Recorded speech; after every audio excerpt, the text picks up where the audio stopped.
So hello everyone, welcome to RB talk. Let's learn together, let's grow together. তাহলে অল্পের জন্য হলো না, ফাইনাল মেরিট থেকে কেটে গেলে। কেপি যে কনস্টেবলের ফাইনাল মেরিট লিস্ট বের হলো, কাট অফ খুব হাই গেল না, তো টিকতে পারলে না সেই কাট অফে। এটা কার দোষ? মানে পরিস্থিতির দোষ, কোশ্চেনের দোষ। কোশ্চেন টাফ হয়েছে বা তোমার প্রিপারেশন নেওয়ার মতো পরিস্থিতি তেমন ছিল না, তাই তো? না বন্ধু, না, একদমই নয়। পুরোপুরি ব্লেম যদি কারোর উপর যায় সেটা তুমি, ইয়েস তুমি। সো পরিস্থিতির উপর দোষ চাপিয়ে নিজের ভুলটাকে মানে স্বীকার না করে, ওকে, এভাবে কতদিন চলবে বলো? সো হয়তো হাতে এখনও মৌকা রয়েছে, এখনও সুযোগ রয়েছে, চাইলে নিজের লাইফটাকে আবার ট্র্যাকে আনতে পারো, তাই না? তো রিসেন্টলি অনেকগুলো এক্সাম বেরিয়ে হয়ে গেল। কেপি কনস্টেবল হয়ে গেল, তারপর লেডি কনস্টেবল হয়ে গেলো ওদিকে, দেন ডাব্লিউপি কনস্টেবল, লেডি কনস্টেবল, এগুলো। তো যাই হোক, অল্প নাম্বার জন্য হয়নি বা কোনো কারণে এই বছর ফাইনাল লিস্টে তোমার নামটা তুমি তুলতে পারোনি, দেখতে পারোনি, তাই না? তো তাহলে কি লাইফ কি এখানেই শেষ? মোটিভেশন খতম? মানে আর কিছু করার নেই লাইফে? না, একদমই নয়। যে জায়গাটা এসছো, যতটা দূর পেরিয়ে এসছো, ঠিক আছে, সেখান থেকে হয়তো আর অল্প ডিস্টেন্স, ওইটুক কভার করতে পারলেই তুমি হয়তো তোমার লাইফটাকে অন্যরকমভাবে সাজাতে পারতে, বাট এখন তুমি পারছো না, তাই তো? দেখো, একটাই কথা বলবো বন্ধু, মোটিভেশন কখনো বাইরে থেকে নিও না, ঠিক আছে? এই মোটিভেশনের জন্য এই ভিডিও সেই ভিডিও, এই জায়গায় সেই জায়গায় হাত দিয়ে লাভ নেই কোনো, okay? Self motivation is the best motivation. নিজের লাইফটা দিকে একবার তাকাও, নিজের আয়নার সামনে দাঁড়িয়ে না নিজেকে কোশ্চেন করো, তুমি কেন এসছো, তুমি কি করছো, তোমার যে টার্গেট, সেই টার্গেটে যাওয়ার জন্য তোমার কি করা উচিত, আর তুমি কি করছো, কোন দিকে সময়গুলোকে দিচ্ছ। একবার বাবা মায়ের মুখের দিকে তাকাও, গার্লফ্রেন্ড আছে তার মুখের দিকে একবার তাকাও, সেও তো অপেক্ষায় রয়েছে, তাই না?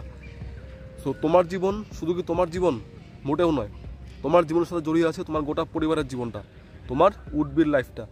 সো একটা ভালো জায়গায় গেলে শুধু যে তোমার জীবনটা পরিবর্তন হবে সেটা তো নয়, সবার জীবনটাই পরিবর্তন হবে, আলটিমেটলি আমাদের পুরো সোসাইটি পরিবর্তন হবে, তাই তো? হয়তো কয়েক নাম্বারের জন্য ফাইনাল লিস্টে তোমার নামটা দেখতে পারোনি, তার মানে এই নয় যে ইউ আর ইনএলিজিবল, রাইট? তুমি ঘুরে দাঁড়াতে পারবে, তোমার মধ্যে সেই পোটেনশিয়ালটা রয়েছে। দেখো, অনেকেই বলবে যে কনস্টেবলের এক্সাম দিবি না, এর চেয়ে ভালো এক্সাম রয়েছে, এসআই দিবি বা অন্যান্য পিএসসির এক্সাম দিবি, এসএসসির এক্সামগুলো দিবি, ঠিক আছে? এই ধরনের কথা অনেকেই বলবে, আমাদের চারপাশে এমন কথা বলার লোকের অভাব নেই, ওকে? বাট অ্যাজ অ্যান অ্যাসপিরেন্ট তুমি বুঝতে পারবে যে তোমার পোটেনশিয়ালটা কতটুকু রয়েছে এবং তুমি কোনটা ডিজার্ভ করো এবং তোমার জন্য কোনটা পারফেক্ট, কোনটা সুইটেবল হবে, তাই তো? সো লোকের কথা কান না দিয়ে তোমার সামনে যে এক্সামগুলো রয়েছে না, সেগুলোতে ফোকাস করো, নিজেকে সেলফ মোটিভেটেড করো, ওকে? আর একটা কথা বলি, বর্তমান যে সময়, যে পরিস্থিতি না, যে কোনো এক্সাম, যে কোনো কম্পিটিটিভ এক্সাম না, এত লেভেলটা এত টাফ হয়েছে এখন। যারা তোমাকে এসব কথা বলবে না যে এই এক্সাম দিবি না, এই এক্সাম দিবি না, তুই এর চেয়ে বেটার ডিজার্ভ করিস, ঠিক আছে, তারা কিছু না ভেবে না জেনেই তোমাকে বলছে, তাদের কাজ বলা, ওকে? এমন লোকের অভাব নেই। সো এই সময় দাঁড়িয়ে না একটা কনস্টেবলের মেইন এক্সাম ক্র্যাক করাও একটা গ্রেট অ্যাচিভমেন্ট। কেন? কারণ এর আগে আমাদের কোশ্চেনের যে লেভেল ছিল আর এখন বর্তমান যে লেভেল আর সিলেবাস যেভাবে চেঞ্জ হচ্ছে, আস্তে আস্তে অনেক ডেপথে যাচ্ছে। সো এই জিনিসগুলো একজন অ্যাসপিরেন্ট ছাড়া অন্য কেউ বুঝবে না, তাই না? সো তাদের কথায় কান না দিয়ে তুমি তোমার প্রিপারেশন চালিয়ে যাও। সামনে আবার ডাব্লিউপি কনস্টেবল এর মধ্যেই হয়তো সার্কুলার বের করবে। সো করো না ফোকাস সেটাতে, একবার দেখিয়ে দাও না, নিজের জেদটাকে একবার চেপে রেখে কাজের মাধ্যমে সেটাকে তুমি প্রতিফলিত করে দেখাও না। প্রত্যেকটা মানুষ তো তোমার মুখের দিকে তাকিয়ে রয়েছে, তোমার নিয়ার অ্যান্ড ডিয়ার ওয়ান্স, তোমার ফ্যামিলির লোকজন, বাবা মা ভাই বোন সবাই। হয়তো তোমার একটা চাকরি পুরো পরিবারটাকে একটা নতুন জীবন দেবে, তাই না? তো আরেকবার ঘুরে দাঁড়াও, আরেকবার নিজের বেস্ট দিয়ে লেগে পড়ো, ওকে? ভিডিওটা কোনো পার্টিকুলার টপিক নিয়ে নয়, জাস্ট তোমাদের সাথে একটা হেলদি ডিসকাশন। এখানে আমরা ট্রেনিংয়ে রয়েছি, as a sub inspector, cadet sub inspector হিসেবে আমরা ট্রেনিং করছি। এখানে এসেও না আমরা অনেক কিছুই ফেস করেছি, অনেক কিছু শিখছি, অ্যাকচুয়ালি আমরা শিখতে এসেছি, আর আমাদের থ্রু আউট দ্য লাইফ আমরা শিখে যাই, তাই না? সো লার্নিং অ্যাটিটিউড নিয়ে আমরা এখানে রয়েছি। অনেক প্রোজ অ্যান্ড কনস রয়েছে এই জবটায়, আমি স্পেশালি পুলিশের জবের কথা বলছি। সো তোমার কাছে কি কোনো অপশন রয়েছে এছাড়া? যদি না থেকে থাকে তাহলে কারো কথায় কোনো পরিস্থিতিতে ব্লেম না করে, কোনো কিছুকে মানে উপেক্ষা না করে না এগিয়ে যাও। কারণ এই সময় দাঁড়িয়ে তোমরা মানে অ্যাসপিরেন্ট মানে তোমাদের হাতে অন্য কোনো অপশন নেই, এটাই আমি ধরে নিচ্ছি। আর ইয়াস, আমাদের হাতে অন্য কোনো অপশন নেই বা ছিল না, ঠিক আছে, যে কারণে কিন্তু আমরা এখানে রয়েছি। আর তার মানে এটা নয় যে আমরা এখানে শ্যুট করতে পারবো না, পারবো, অবশ্যই পারবো, নিজেকে সেভাবে তৈরি করতে হবে, তাই না? আর আমরা এখানে ট্রেনিং সেন্টারে সেটাই করছি বা আমাদের সাথে সেটাই করানো হচ্ছে।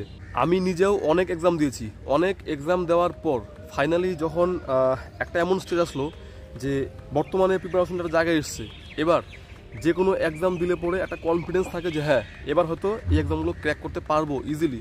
সেই কনফিডেন্সটাকে বিল্ড আপ করতে কত সময় লাগে বলো? তোমরা তো অনেকদিন থেকে লেগে আছো, তাই না? অল্প অল্প নাম্বারের জন্য ছিটকে যাচ্ছ, বা হয়তো কেউ রানে আউট হয়ে যাচ্ছ, কেউ হয়তো মেন্সে গিয়ে কেটে যাচ্ছ। সো এই যে একটা তোমার বর্তমানে কনফিডেন্স লেভেল, সেটাকে বিল্ড আপ করে নিজেকে একটা জায়গায় নিয়ে এসেছো, এটাকে ইজিলি নষ্ট হতে দিও না, ওয়েস্ট হতে দিও না, ঠিক আছে? আর অল্প সময়, আর হয়তো নেক্সট একটা অ্যাটেম্প্ট, তাহলে হয়তো হয়ে যাবে। সো লেগে থাকো। আর একটাই কথা বলবো, মোটিভেশন কখনো বাইরে খুঁজবে না, মোটিভেশন তুমি নিজে, তোমার মধ্যেই মোটিভেশন রয়েছে। You are the man. আর তোমার লাইফটাই একটা যুদ্ধক্ষেত্র, সেই যুদ্ধক্ষেত্রের তুমি বীর যোদ্ধা। তো যুদ্ধ যেহেতু করছো, তাহলে সাহসিকতার সাথে এবার একটা ফাইনাল মানে কনক্লুশন টানতে হবে, তাই না? আর তো সময় নেই, হয়তো লাস্ট অ্যাটেম্প্ট বা হয়তো আর একটা দুটো অ্যাটেম্প্ট রয়েছে। এরপরে দেখবে পড়াশোনা করতেও ইচ্ছা করবো না। এই যে আমরা এখানে রয়েছি, ট্রেনিং করছি, তো আমরা ভাবি কি যে ট্রেনিংয়ের মাঝখানেও হয়তো স্টাডি করে ফার্দার এক্সাম দিয়ে মানে বেরোবার চেষ্টা করবো, অনেকেই আছে করছে, বাট সবার ক্ষেত্রে এটা অ্যাপ্লিকেবল নয়। যেমন আমার ক্ষেত্রে হচ্ছে না, ঠিক আছে? একটা এজ ম্যাটার করে না। আর একই জায়গাতে কতদিন লেগে থাকা যায় বলো? একটা সময় মানে কি বলবো, রিটায়ার্ডেড হয়ে যায় যে না আর না, ঠিক আছে, এবার যা হচ্ছে সেটা নিয়েই চলবো। সো সময় থাকতে নিজেকে সময় দাও, এবং মানে এই মোমেন্টটাকে কাজে লাগিয়ে যে যেদিকে মনে হচ্ছে যে টাইম যাচ্ছে বেশি, বা হয়তো প্রিপারেশনের থেকে আমি ডিটাচ হয়ে যাচ্ছি কোনো কারণে, সেগুলোকে এখন হোল্ড করো, ঠিক আছে? তোমরা যারা হয়তো পুয়ার ফ্যামিলি থেকে বিলং করো, যারা হয়তো নিজে কাজ করো, বাবার সাথে কাজ করো, বা নিজে সংসার চালিয়ে এই প্রিপারেশনের ফেজটা তোমার চলছে, তোমাদেরকে বলছি বন্ধু, যাদের বয়স তোমাদের 22, 23, 24, 25, 26, তোমাদের হাতে না, তোমাদের হয়তো মনে হচ্ছে যে হয়তো আমাদের টাইম রয়েছে, বাট ট্রাস্ট মি, আমি 30+ এসে জব পেয়েছি।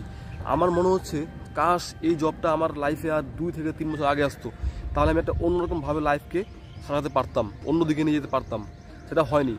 সো একটাই কথা বলবো, টাইম হাতে রয়েছে এটা মনে করবে না, ওকে? এখন যেহেতু লেগে আছো, এখনই জবটা যদি তোমাদের হয়ে যায় না, তোমাদের লাইফটা অনেক অনেক বেটার হবে, তোমাদের হাতে আরও বেশি অপরচুনিটি পাবে। কারণ একটা হাতের পাঁচ বলে কথা আছে না, সেটা তোমরা পেয়ে যাচ্ছ। তারপরে তোমাদের একটা ফিনান্সিয়াল ফ্রিডম পেয়ে যাচ্ছ, একটা মেন্টালি একটা স্ট্রেস রয়েছে তোমাদের, সেই জিনিসটা থাকবে না লাইফে। প্রত্যেকে যারা তোমার উপর মানে ডিপেন্ডেন্ট না, তারা ডিপেন্ড তোমার উপর করতে পারবে, ট্রাস্ট করতে পারবে, ওকে? সো এই দিকগুলোকে মাথায় রাখবে। সামনে WP কনস্টেবলের সার্কুলার বের হচ্ছে, সেটাকে পাখির চোখ করে নাও, ঠিক আছে? নিজের সেরাটা দিয়ে লেগে যাও, যেটাই হবে সেটাকেই প্রথমে কেচ করে নাও, ঠিক আছে? তারপর না হয় সেখান থেকে তুমি বেরিয়ে যাবে অন্য কোথাও, যদি ডিজার্ভ করো। বাট এখন যেটা হচ্ছে বা হবে সেটাকেই অ্যাকসেপ্ট করো, ওকে? সো এই ছোট্ট একটা হেলদি একটা ডিসকাশন আমাদের সাথে করা ছিল। তোমরা কে কী এক্সাম দিচ্ছ কমেন্ট করে জানাও, সেই এক্সামগুলোর জন্য প্রিপারেশন ফুল স্পিডে চালাও, ওকে? জব পেতে হবে, কারণ বর্তমান যে সময় না, এই সময় যদি জব নিতে না পারো, আফটার 2024 খুব একটা মানে ইজি হবে না, ওকে? সো ঠিক আছে, সবাই নিজের প্রিপারেশন ফেজটা ভালো করে চালাও, অন্যদিকে মানে ডাইভার্ট না হয়ে, ট্র্যাক থেকে বাইরে না গিয়ে নিজেকে পুরোপুরি এদিকে ডেডিকেশনে দিয়ে সঙ্গে রাখো, দেখবে চাকরিটা পেয়ে গেলে পরে তোমার লাইফ অনেকটা ইজি হয়ে যাবে, ওকে? সো এটাই আমার তরফ থেকে তোমাদের প্রত্যেকের জন্য হলো বেস্ট উইশেস। সবাই ভালো করে প্রিপারেশন নাও। দেখো, প্রিপারেশনটা মেন, এক্সাম কী হবে, কোশ্চেন কী আসবে, কেমন হবে না হবে সেটা পরের ব্যাপার। তুমি কি প্রিপেয়ার্ড, তুমি কি ওয়েল প্রিপেয়ার্ড, সেটা হচ্ছে মেন কথা। তুমি একবার প্রিপারেশন নিয়ে নাও, দেখবে কোশ্চেন যাই হোক না কেন তুমি পেরে যাবে। সো এটাই আমার বলার। তো ঠিক আছে, দেখা হচ্ছে পরে একটা অন্য ভিডিওতে। ততক্ষণ সবাই ভালো থাকো, সুস্থ থাকো, এবং সবাই একসাথে গ্রো করো, সবাই একসাথে জব পাও, okay? Best of luck, by.